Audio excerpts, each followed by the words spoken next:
Our 2009 student speaker. Woohoo!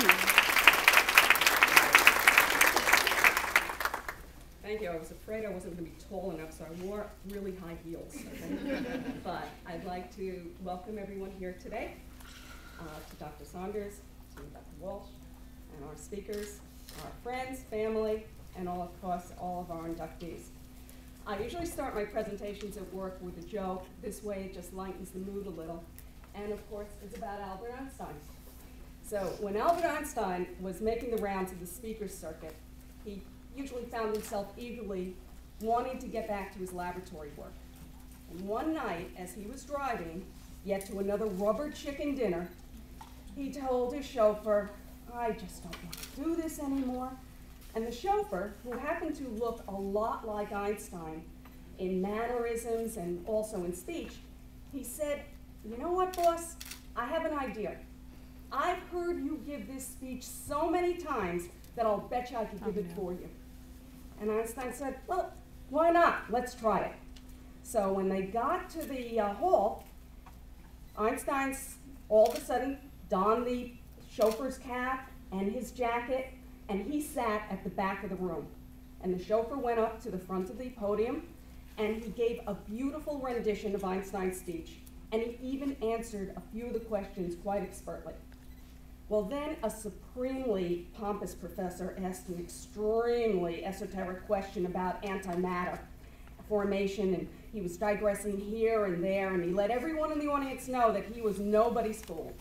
Well, without missing a beat, the chauffeur fixed the professor with a steely stare, and he said, "Sir, the answer to that question is so simple that I will let my chauffeur, who's sitting in the back of the room, answer that question."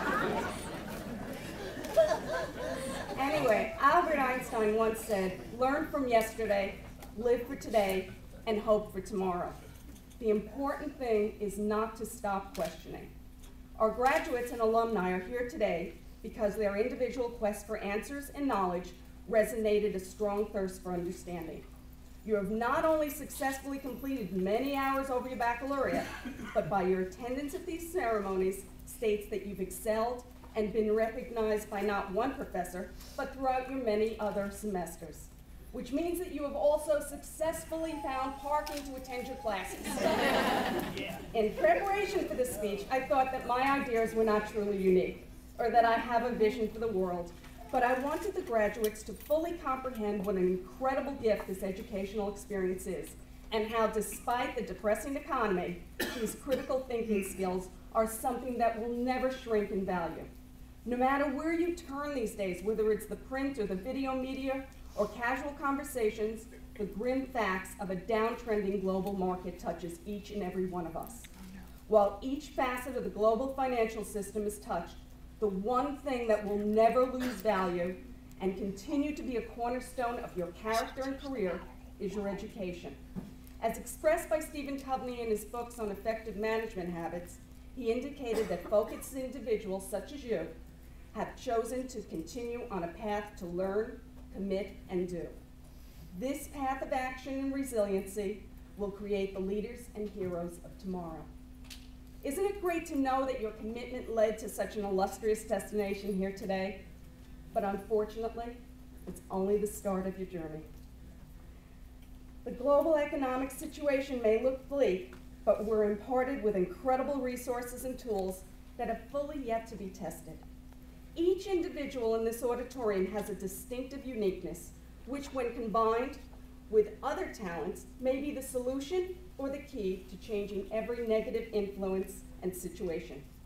A few weeks ago, I happened to have lunch with two schoolmates who are from China.